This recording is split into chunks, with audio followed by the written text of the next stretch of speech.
Sherry and I have started talking a lot through Twitter and email and going to conferences about technology use. My name is Brian Tonsoni. I'm married to a very special teacher, Amy. We've been married for 22 years. We have a couple of kids. Brent gave me a pep talk today, so if you guys want to get up and leave right now because you're worried about his level of pep talk.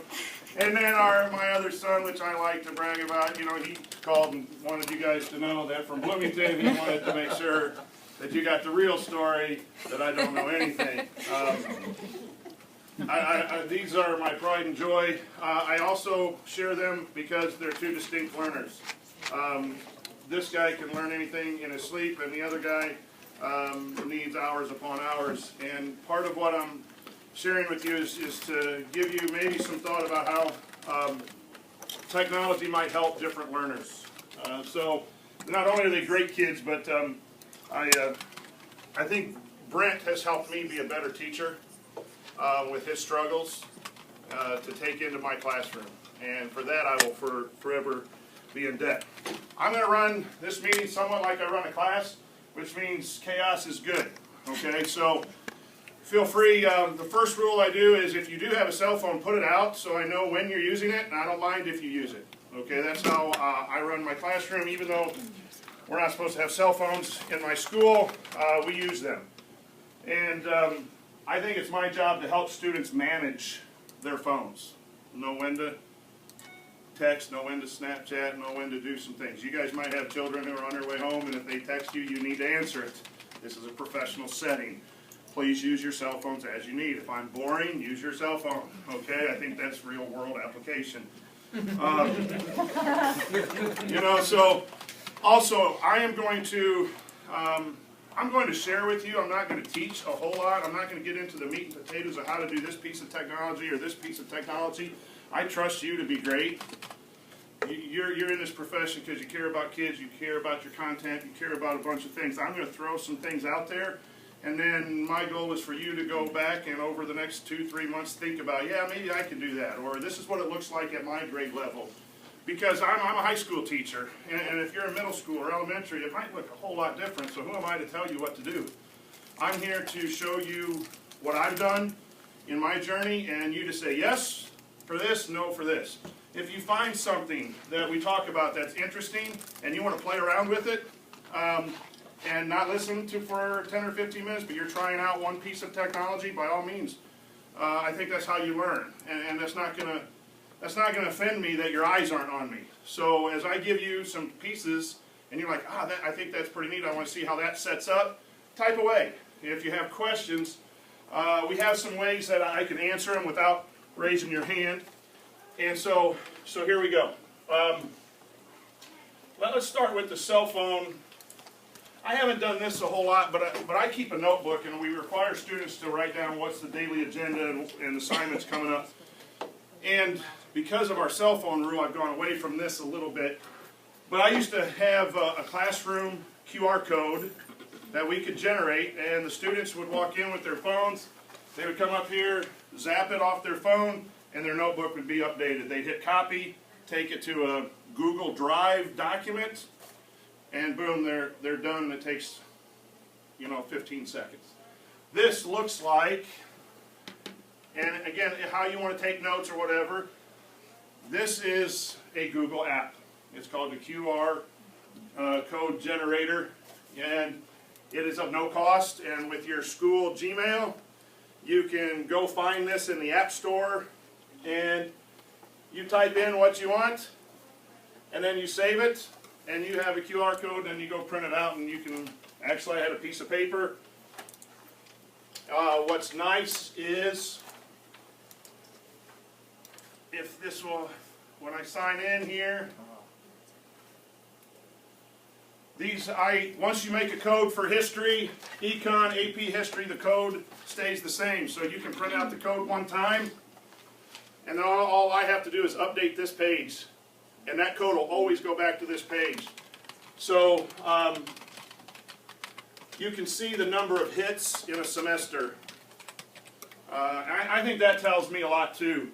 I bet you I had 30%, 40% use maybe in my econ classes, which is seniors. Kids about ready to go out to the real world. I had 975 hits in a semester.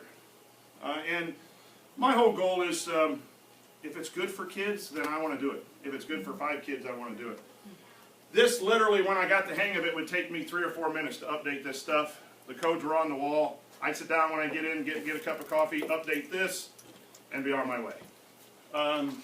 So this is QR code generator. It is in your Google Apps. If you want to play around with it, if you want to try one lesson with a phone, have kids bring the phone. They have to have a QR reader on their phone. You have to set all that stuff up early. I have kids who love their phone and hate their computers, and this was a key piece to get them. Instead of sitting there complaining about computer use, which we are one-to-one, kind of, with really bad computers. Okay, we didn't do the one-to-one really well. We did it actually poorly up there at Delphi, to be honest, and we struggle with some things. So that's how I start class. And so, you know, I had to set this up a little bit, but we're just going to go forward like I teach a class. And my goals for this today are to share with you what I do and maybe inspire you to try something and maybe motivate you a little bit. I'm not an expert, okay? You guys are the expert.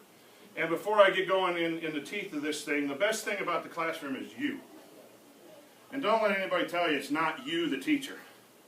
Technology's great. But you got to be a great teacher to use technology the right way. Technology doesn't teach kids, teachers teach kids. What I have found technology to do is to allow me to be better. That's simply it. Technology is not the answer. It's not sit them in front of a computer and turn them loose. It is my job to have awesome, engaging, active lessons, and I find that technology helps me do that a lot more than the old lecture. Okay? Going back to some things. So there's one piece that you might want to play around with, and if you are interested in that, go to your computer. They're signed into Google, correct? Or they can get to that, their Google accounts.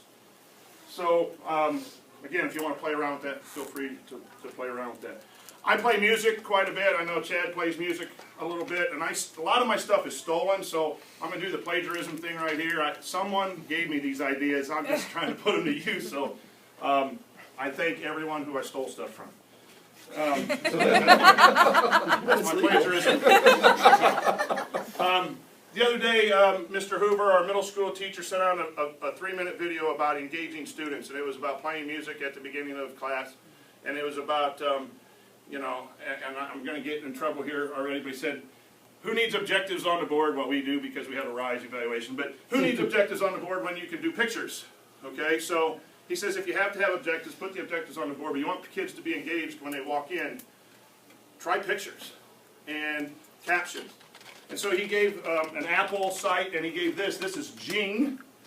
I think it's J-I-N-G. I think it also is Google. J-I-N-G. And what you do is you just capture, go to Google Image, or I had this on my computer, any picture. You mark it, cut it, hit a little save button, hit the text box, write some text, and throw it up there. And so I'm going to start doing this. I just started doing this last week. And, you know, the comment was kids come into the classroom, they've been in 6 classes, their 7th period, their mind's all cluttered, and you want to get them focused in on your class. You know, after this lesson, the students will be able to create. That kind of stuff I'm not sure is motivating in 7th period. You know, I kind of showed this. This was my really sad attempt to motivate my gentlemen in econ class.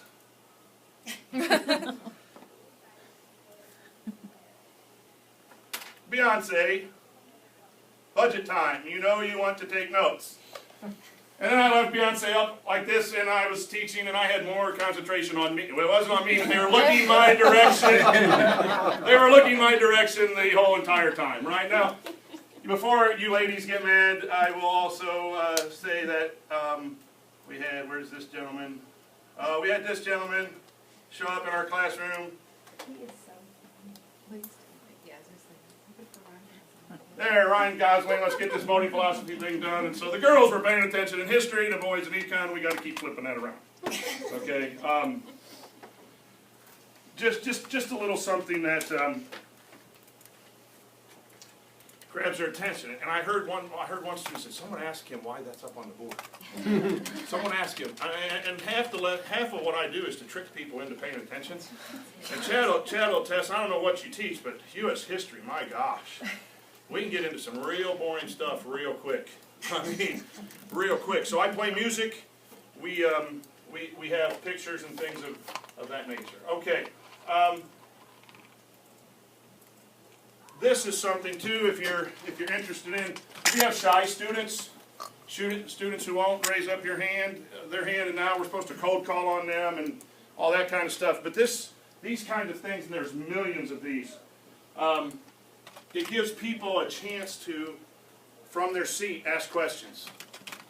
I like this. It's nice. It's anonymous, which is not nice because you always have that one gentleman who thinks he's going to be funny.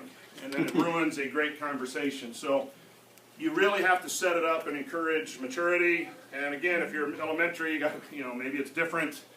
And there are different things where they have to log in and sign things. But if you want to ask either me or Sherry a question today about a piece of technology, again, you're using that QR generator, I'm moving on, and you have a question, you could throw this up here, and Sherry, if you could kind of keep an eye on that every once in a while and go around and help your fellow staff members. What you do is, there'll be a box up here, you put a name or a nickname, okay?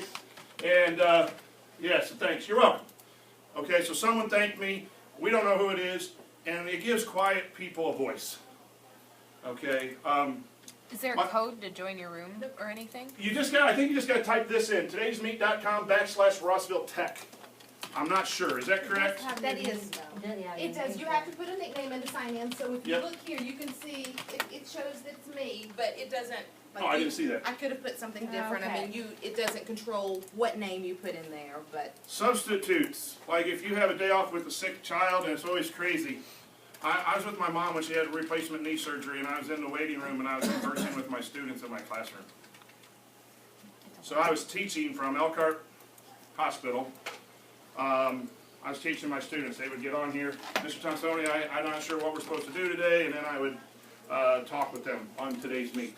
Okay, so I think I know who the bald German is, but I want to be careful.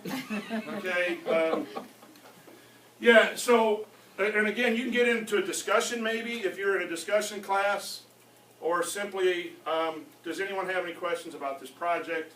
And those silent children really don't get heard sometimes in school. And this, if used appropriately, so that'll be open all day, all hour. And if something comes up, I'm going to take a look at this at home. It archives it. I'm going to sit at this at home, and I can maybe respond back to Sherry with an email or something like that. So as you go, and if you have a question and feel like you don't want to answer it out loud, but you would like it answered, throw it up here on today's meet. So I use this. If you have your cell phone, this works better with the cell phone than the computer because I think they went to registration. This is a way for anonymous information. So if you want to participate in this, you can get your phone out and you text one of these three numbers to 37607, and you can gather information. You can have open response. You can have a question. Do you like my shirt? And again, you got to be careful because it's anonymous, and you get some interesting things. Sometimes I'll do that without teaching, so I can get mad at them on purpose, and I'll say, "Are you kidding me? How many teachers let you have your cell phones out, and then you're going to go?" I have juniors and seniors, and you're going to go back to 6th or 7th grade. No offense to you elementary teachers, you're going to go back and act like that, and that's a lesson. So I purposely set them up to anonymously have problems. So, what is your level of understanding in a non-textbook digital curriculum? So I may have this up on the board as a bell ringer. Kids come in, and the cell phone thing, boy, we can debate that. There are problems with it. Like I said in my intro video, not all of this works smoothly. Kids love those mindless games. And if they have their cell phone, they're going to play them. I try to teach them, hey, you're mindless when you play those games. But when you're doing this and kids allow you to use cell phones and those things, there's a little coolness factor, and you kind of grab them. And for me, that balances out the misuse, because I'm going to walk around and monitor the misuse for the most part. Yes? What is What's the site for this? Yes, it's called polleverywhere.com, all jammed together. POLLEVERYWHE. When you text to it, it'll send you a text back. Hey guys, I'm Better yet, I also can do this. putting I a can Symbaloo hit together share. with everything that he shares today, so we'll have a Symbaloo link sent out to you, so you'll just have that clickable, and I'll make sure that we have everything for you Is this tomorrow. available on the computer for those few kids that don't have cell phones? Yes, they, Made it so you can it edit used this to on be- and send. I'm in the process of figuring that out. Okay. Up until this year, someone could get on the computer and sign a code and that. Now they've gone to you have to register an account or something, and I apologize for not knowing that. Okay. There's other things, Socrative, there's all kinds of these polling things too that This you is can use gonna with phones. be, Because, yeah, right here it says text to poll, and I think there's, I have to set a setting on this okay, too, you where you just can even, for text, in type Twitter something down there. and those things. And watch. So, I think there's ways. But you just don't know what they are. Right now, they've changed it on me. There's the other problem with technology. It changes so fast. I've used this for 3 years. When I went to use it the first time this year, it was different. My kids couldn't use it on the computer. but watch And I had this. to punt in the middle of class because I assumed it was like it was the first 2 years. That's a little bit of problem. So we have that. Does every phone have to be a smartphone to be able to do all these things? No, if you text, I think you're okay without a smartphone. So these are a couple things that I use at the beginning of a class like we're running right now for class. A couple things. Digital curriculum in my journey. I was asked 6-7 years ago. We were adopting textbooks, and I was going through the process of meeting with parents and all that committee.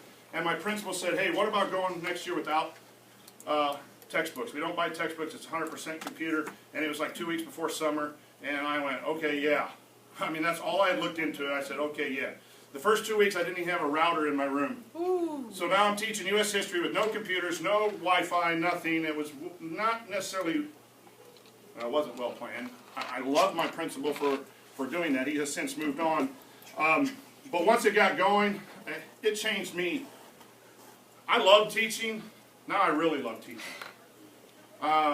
Because I'm an artist. I'm an artist. I am not a sit down, look at the textbook, and the textbook's telling me what to do. I see the canvas, which is my U.S. history class or my econ class, and now I got to choose the color of the paint. I got to choose how to paint it with the guidelines of standards. Okay, I take what the state of Indiana tells me to teach, and then I paint with it every day. And it's harder. It is a lot more difficult than what I used to do, which was textbook-based, chalkboard-based. Because there are some struggles with technology, and when the Wi-Fi's down, then your lesson plans are all out the window. And the hardest thing is what sources to give to our students. And so I've been perfecting it now for about 6 years, and it's still a challenge. It's super challenging to go and find sources, to make sure they're good sources, and not just, you know, cruddy sources or someone's blog or something like that. So a digital curriculum for me is take the standards, search like crazy for places for kids to read and work, and then think about what the assessment's going to be. And I have gone away from testing to more papers and more projects. There's all kinds of books, and we did a book study at our school, and the guy said history should be about 8 to 12 papers. No test, because of all the minutiae. So there's all kinds of ideas out there, and that's where you got to decide what's best for you. I'm not here to tell you what to do, but it is so much fun. I once turned a basketball game on. I was going to sit down and watch a basketball game, and I found a site that had Martin Luther King speeches, and I got my headphones out, and next thing you know, it was 4 hours later. I didn't even know who won the game. I forgot who was playing the game, but all I did was listen to one of the guys that I think is one of the coolest, greatest Americans forever. It was 4 hours. And I was just trying to get ready for class. That's no lesson plans. That's it. I just found the site and I started diving in.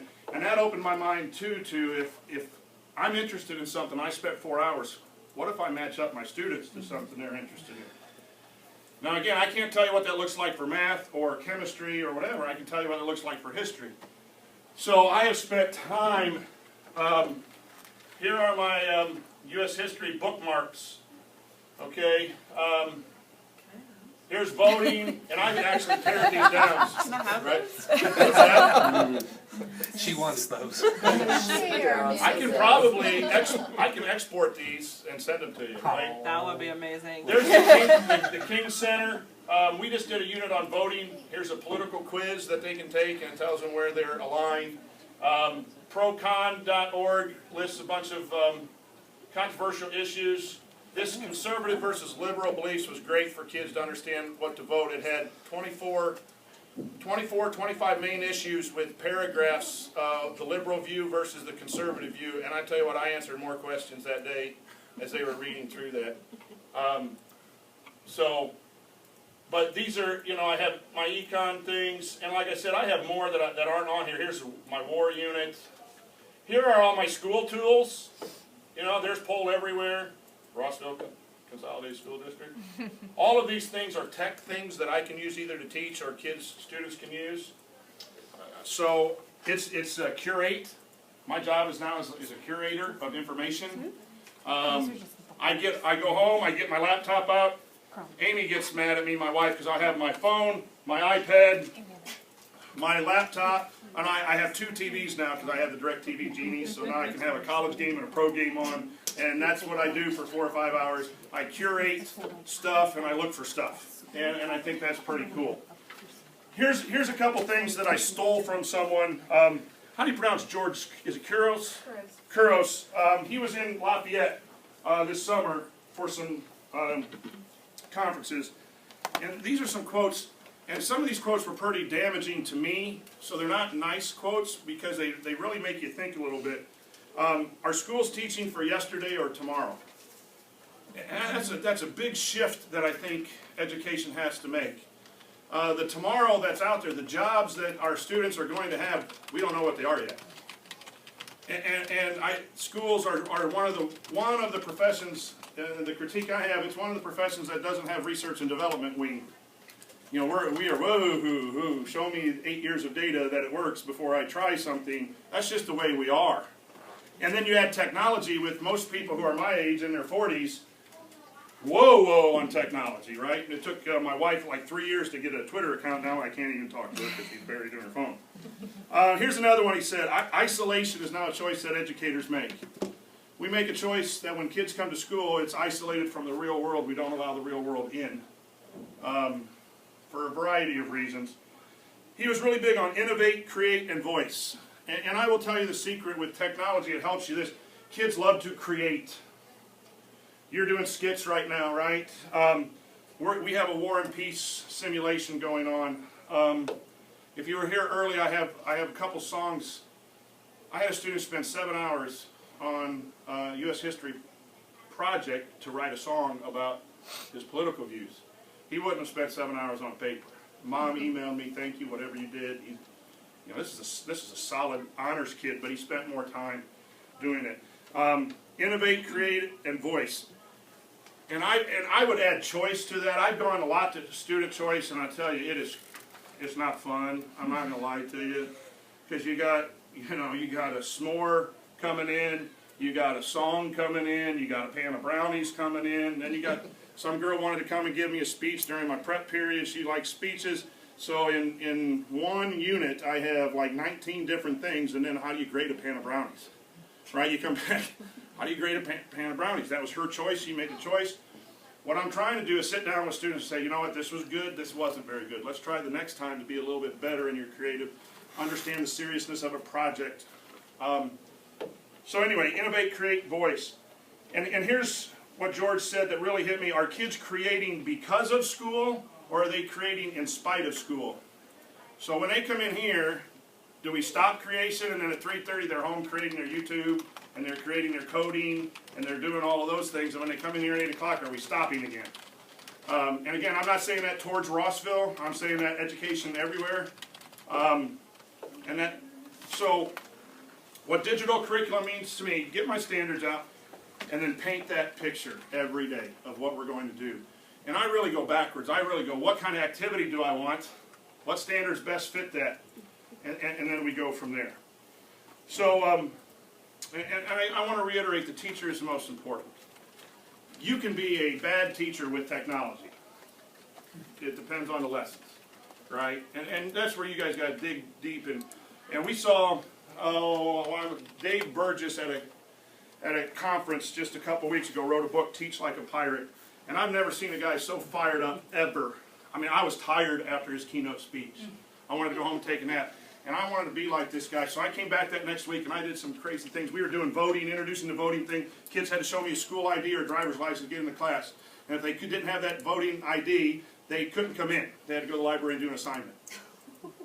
They were ticked, right? You didn't tell us.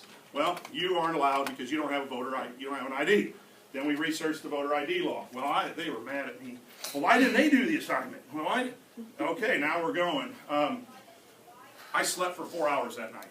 I was teaching like this pirate. I was up going crazy. It's hard. It's not easy. But technology is the tool that allows us to do that, you know, with videos and other things. So let me get some more technology. That's why you're here. Here's Google Classroom. So I know, Sherry, you've introduced this, correct? Yes. These are all my classes. I have them all on one page, and it is my source of communication. We'll go to Econ 2. It's just like a Facebook page or Twitter page, but here's my announcements. Here's the fun part. This is the fun part for the 13, but for the 5, I'm not a very happy person because this assignment's about 15 minutes. So again, technology doesn't solve your problems, okay? I put an assignment on here. They have to turn it in through Google Classroom. I know who's done and who's not done. I'll click on the done because I shouldn't share student names, but here, they're all here. If I want to see someone's assignment, I can click on Caitlin. There's her assignment, and I can go grade it. So I've also gone paperless quite a bit. And that's all available in Google Classroom, which you have available. I can put videos and these are all kinds of worksheets. Supply worksheet 1, Econ syllabus. So it's my source of communication for kids. They have to go and get on Google Classroom. And what's nice, again, is it's an organizational tool for you. If you want, I used to have folders of paper, big binders of notebooks. Now everything's turned in electronically, and it looks like this is my Google Drive, which I use for all my organizational stuff. This is all the classes are in here. I can access anything from here too. So that's something I really would suggest if you have access to that. I can go find assignments and everything in my drive. I can find it in Google Classroom, and I like it because I bust these kids every day. Who are the 5 of you who don't have? You know, in the old way, I had a stack of papers, and if you're like me, it takes you, don't listen to this. It takes you 7 days to get to a stack of papers sometimes because you're busy. And so it takes you 7 days to figure out maybe who's missing something. Now it's, hey, I've been on these guys all week. These seniors are already on senioritis. 5 GDP, 4 questions, right, that you can Google and find just simply kind of a formative assessment. They didn't do that. Couple questions, yeah. What happens if you have a family that does not have access to an internet access at home? That's a great question, and we're constantly figuring that out. We take surveys at the beginning of the year, so I do a lot of communications with the students. I do a lot of downloading to their computers. I teach them how to download my videos and information. This they probably will not be able to, and then I'm lenient on days because I can't require that, and I don't think that's fair to require that. I was surprised at the number of people. I thought it would be higher than what it was at Delphi given our demographics. But for some reason, even the people who might not have internet at home have a cell phone. The number of smartphones have just increased, tremendously. So, yeah, I work with that, and I think you have to. I don't think you can demand it. I think that's unfair. If someone else had a question? Well, no, I've been using Google Classroom in my classes. I started the semester with 3 classes, well, 2 classes and then my FCCLA kids, and then we jumped full in this last 9 weeks, so I've got all my kids in there. It's less, internet at home is less of an issue than you think it would be, especially if you give them the 5 minutes to gather whatever it is they need, you know, to gather to finish this assignment. I've been working on my kids with accountability, so you know you need to get this done. You know these are your resources. Where can you go? Can you turn your phone into a hotspot? Can you get here 5 minutes early and finish whatever it is you're doing? I build a lot into my, you'll see here a little bit, I'm doing what's called a flipped model, to where my instruction is at home on videos, so I can download the video to them, and homework is done in the classroom, as opposed to homework done at home, the traditional homework. So if I have 10 questions, they're doing it with me in class. If I'm giving a talk on voting philosophy, they're listening to my talk at home, and they can download that to an iPod or something like that. So, yeah, that's a little different. Learning is messy in my classroom. You'll have kids sitting on a table, you'll have other kids over here. That's something you got to get used to too, and I'm still not used to it. I mean, that's, again, a bottle of wine sometimes is nice. You know, when you get home and there's been a big mess because they're, you know, it's loud, and you got to just try to find good news or good noise versus bad noise. Headphones, kids have headphones all the time. Some kids like to listen to music while they do work. Let me give you a few more things. Remind 101, anyone here use Remind 101? Awesome site to give heads up for test quizzes, and it's free. Remind well, it's not 101 anymore, it's just Remind. It changed to Remind. Again, one of those things, you use it for 3 years and then they change the name. But what you can do is kids with cell phones, we're going back to cell phone use again, they can get text from you and it's not your personal number, right? And they can't reply back, hey, you're in it, you know, test tomorrow, don't forget, that's what I do. Test tomorrow or paper due, they can't send back, hey, fat guy. They can't do that, they can't reply back, which is great, because, you know, it'd be interesting maybe to see what they would reply back. But I do it for, a lot of coaches do it for their players now, to remind bus times and all that. And it's really good. I do it for my club that we use, Remind 101. I would really encourage use of Google Drive and your Google Docs. Kids can work together from afar. They can collaborate. So you have group projects or whatever. It's really awesome to sit there and watch 2 kids in a classroom and they're both typing.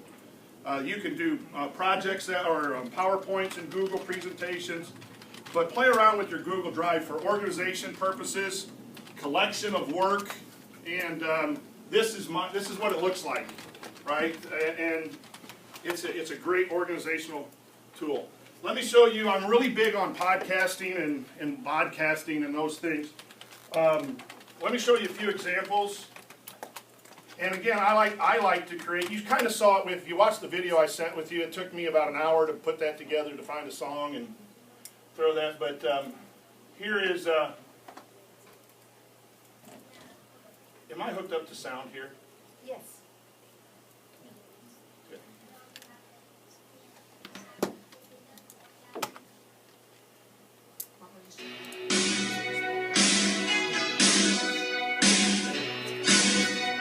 Again, try to lure them in with song, right?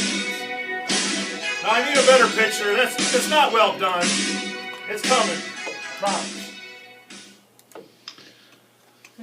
This is Mr. Tonsoni with the Constitution podcast for U.S. History class. We're going to be talking about the Constitution, which is our form of government. Okay. So what you'll see in my basement is, again, 2 games on, laptop, phone. Now I got my Pilot headphones on with my microphone, and I'm screencasting. What I'm doing is I can put pictures up there and capture something, and then I talk my script. I'll have my script off to the side, and then this is my lecture now. Instead of talking and taking questions and taking 25, 30 minutes in a class, this is my lecture now. Okay, so they go home and they listen to it. They listen to it on a phone. They listen to it however they can. And again, going back to struggling learner, they can pause me. They can't pause me live. And I get off track and start messing around and laughing. We talk about the sports games or something. It's got This is straight. They can rewind it. They can pause. They can listen to me 2, 3 times. If there's going to be a quiz or a paper and they want to go back and get information, that is constantly there for them. I want to get better. I want to audio podcast everything every day. I want to put one student in charge of just taking that and putting it up there so someone is absent, they don't come up to me, did I miss anything? Did I miss anything? I want them to be so used to coming in and say, hey, I'm sorry I wasn't here. I understand that we were doing World War I and we had to look up the countries that were involved, and how do I need to do that? Boy, if I can get them into the habit, that's my next step of growth for me, is sitting down during my prep and really quick 2 or 3 minute synopsis of the lesson every day. And I will go back to the struggling learner too. As a parent who sits down with their son to do homework, I don't know what you talked about that day. I don't know how you solved this math equation. 2 or 3 minutes maybe might give me enough to sit down and say, hey Brent, I think what your teacher meant was this. I'm not asking you to do that. I'm sitting there going, what if a parent is at home helping my student and they don't have good notes? So maybe I can do a 2 or 3 minute synopsis, or maybe a weekly podcast for U.S. history, or a weekly podcast for something. Hey, today, here's the key concepts that we learned this week. Make sure here's the readings. Pay attention to paragraph 3 of section 2. If you're struggling with this, come see me here in my office hours, and have a motto and a song or whatever. That's my next step of where I want to get to. But this is their homework now. Their homework is not a set of questions. So they listen to this. When they come into the classroom next, now the sets of questions. And the way I operate now is I'm the expert. I said, you guys are great. You know what's going on. I would rather have students getting help from the expert than getting help from no one at home, or cheating from their friends to get it done. I'm the expert. You guys are my son's experts. I want them working with you. I want them learning from you, not from a U.S. history teacher trying to help chemistry. Brent just came down and said, hey, I might need your help next week in chemistry. I don't know what's going on in chemistry. And you do a good job. You know what I mean? He doesn't know chemistry. So think about those things. And that's not easy. I'm sitting here going, a podcast every week. Wow, that might be really difficult. But I think that's the next level that I want to go. Yes? So how do you create those podcasts? What do you use? What's that? What do you use? I use Screencast-O-Matic. Okay? Screencast-O-Matic. I use Snagit. I